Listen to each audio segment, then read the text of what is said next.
Welcome to my Asian readathon reading vlog. Today is day 1 of my reading of all of the books for the Asian readathon, and I have not started my first book yet, but I'm about to start it. So I'm gonna be reading Convenience Store Woman first, and this is gonna be a very short book. Hopefully I'll finish this. My goal is to finish this today and talk about it. We are following the story of a Tokyo sales clerk, Keiko Furukura. Keiko is an unusual person, someone who has never fit in, but when she takes a job at a Smile Mart, finally finds peace and purpose in her daily tasks. But there is a huge pressure in Keiko to pursue a career, to find a husband, and she feels forced to take desperate action in order to please the people around her instead of herself. Is there room in this normal world for someone as strange as Keiko? I feel like I'm gonna resonate a lot with her, and it's going to be a very emotional read. But let's see.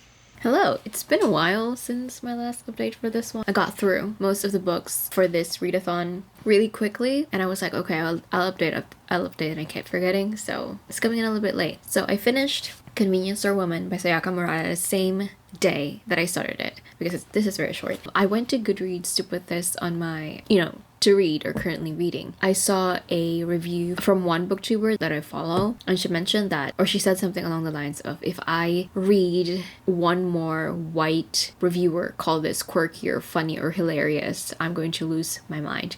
And she mentioned that the way that they describe this book is kind of, to me, what she's saying is that when white reviewers review this book, it's losing the message of the book itself, because it's focusing on how weird it is, on how quirky it is, and how hilarious and funny it is, and not on the fact that the main character is neurodivergent. This book is her story of, the way that she has been treated by her family, by the society, because she's so different, and the way she has had to mask the things that are seen as not good or not acceptable in society. And I agree. It's like, I didn't find any part of this hilarious or funny. It was heartbreaking and sad for me, because she has had to constantly try to appease the people around her, hide things about her, and sometimes she doesn't understand it, but whenever people say something about the things that she does or the things that she say, that's when she changes it, because she doesn't want to, in a way, she unconsciously or subconsciously realizes she wants to be accepted by these people, and she wants to, not make the people around her, the people that she loves, her family, sad and disappointed about her. And so she tries to do things that will appease them, even though it's difficult for her, or it's not making really any sense to her. She's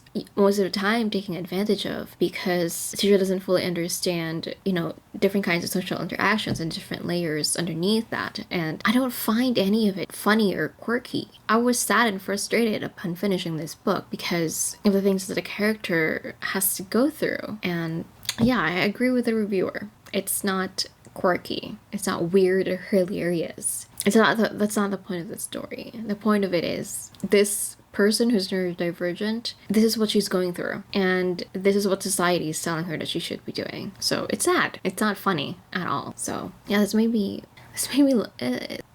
quite emotional reading this. And then, because this was emotional and I knew Parachutes is going to be emotional, I decided to pick up Girl Who Fell Beneath the Sea by Axio, and this one I really enjoyed. This was a lot of fun. I've only seen one Studio Ghibli film, which is Spirited Away, and I agree that this is kind of Spirited Away, because we're following a main character who sacrifices herself to the sea god, and every year they sacrifice a maiden to the sea god to be the bride, to appease the sea god, and to, make sure that there are no storms and the crops are great, etc. All those things. She is taken to the spirit realm, where she meets the sea god, and there she discovers what really happened and how the whole giving up maidens for the sea god has started from, and what it really was. And the vibes are great, very whimsical, and I did like the main character, but I felt like the relationships that are in here, both the romantic relationship and the friendship that were formed, as much as I liked it and as much as I enjoyed reading and, I enjoyed the relationships that has been formed, it felt like the relationships formed like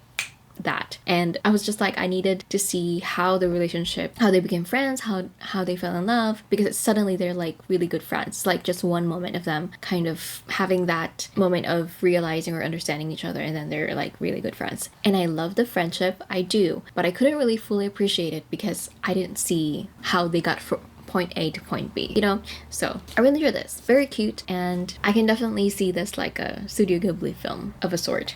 And then finally got to Parachutes by Kelly Yang, and as much as I expected. This was a lot, but this was much more emotionally draining than I was anticipating. Not in a bad way. It took me a while to kind of get my thoughts in order for this one because a lot of things. This was amazing. The two main characters, in my opinion, really well written.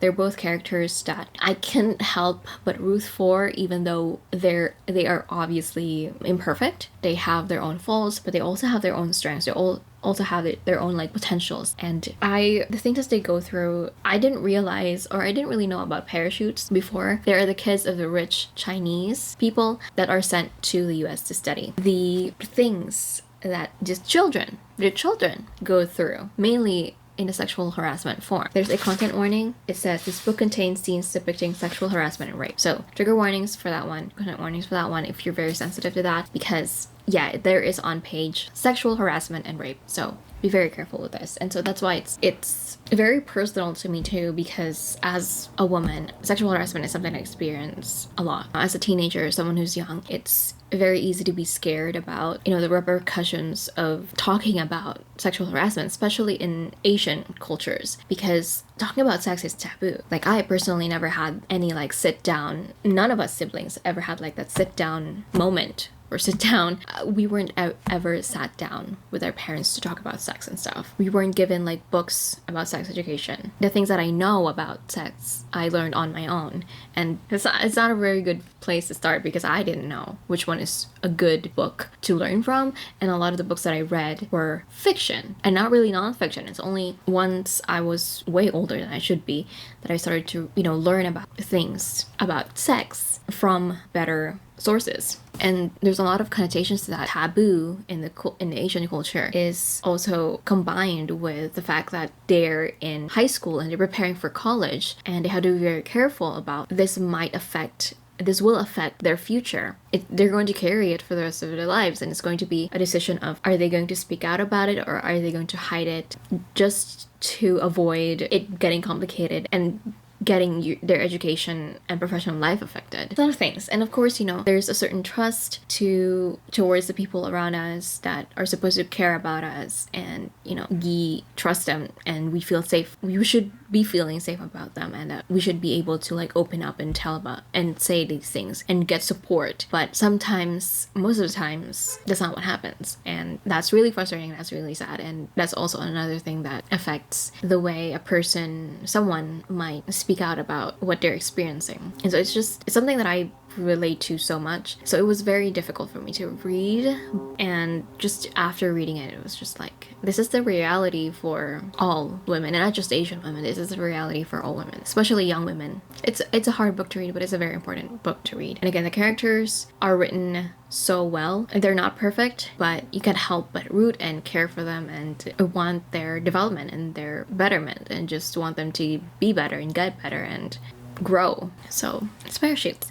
And now I'm currently reading 𝐻𝐻𝐻𝐻 𝐻𝐻𝐻, which is the last one in my TBR. But right now I'm about 40% of the way through. I'm currently listening to the audiobook, so I'm about 40% of the way through, and I'm really enjoying it. It's just that it was a very busy weekend, so I didn't really have time to pick it up. At the same time, I'm currently watching, or started Business of Rosa last night when I was planning on reading this. But you know, so I'm getting to it. My plan is to finish this today, but we'll see. The world is very interesting because it's an alternate reality where the legends, myths that we know is real. It's following Tala, the main character, whose family is tasked to watch over the last living royalty, or the last living royal from the kingdom of Avalon after the Snow Queen encased the kingdom in ice. And he's been in hiding ever since then. Tala's family is a new family that's taking care of him and making sure that he's safe. And things are going down because the Firebird, the legendary Firebird, appears, and it gives them hope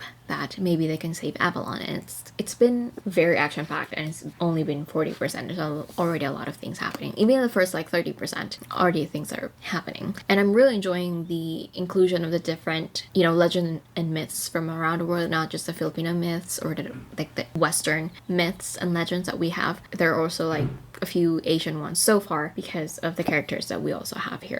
It's also very diverse, which I really appreciate, and I'm really enjoying it so far. So I finished 𝐻𝐻𝐻𝐻 𝐻𝐻 last night, and it was okay. It was alright. I liked it, but I felt like there were quite a few things. So in terms of the characters, there were so many characters that we were introduced to. I was really confused who was who because they were just kind of introduced and majority of them didn't feel very distinct. There's only like maybe 2 of the 3 that I can confidently say I remember, especially in the beginning. And while this was very action-packed, like there's a lot of things happening, I didn't feel like it really did anything for the story or the characters. Like, yes, you know, there's never a dull moment, but it just felt like there was no point to the different conflicts, those different action-packed moments in the story. It didn't feel very cohesive. Like, it didn't really do anything for the plot or the characterizations. So I just felt like a lot of things happened, but nothing really substantial happened.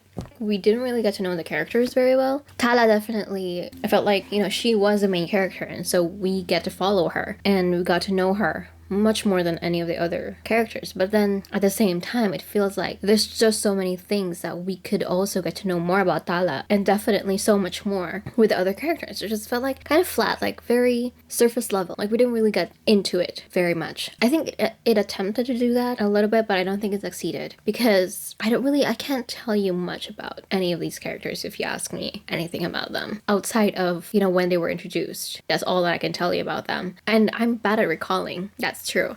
But even, like, there's nothing, like, nothing sticks to me. So unfortunately, I wanted to like this one because the world is very unique. It's very different. It's in a world where our myths and our legends are real, and it's intertwined with our, like, real world history, the different legends and myths throughout time. And just, I wanted to really like it, but it fell flat for me. There's, like, so much potential with the characters, with the plot, with the world, with the magic. There's so much potential. It's just that the same way that I did with the Bone Witch. The magic is so interesting. It's very unique, and it has a lot of potential the same with the characters, but I just felt like they weren't used. Like, the idea of it was really great, but the execution and the way that each of these characters and each of the plot, the magic, is the way that they're kind of utilized in the story is not up to their potential, essentially. So yeah, I really wanted to like this, but interesting as the world is, as interesting as the magic is, and as interesting as the twist in the end is, there was nothing that sticks to me, really, enough that would want me to, like, read the next books in the series, unfortunately. So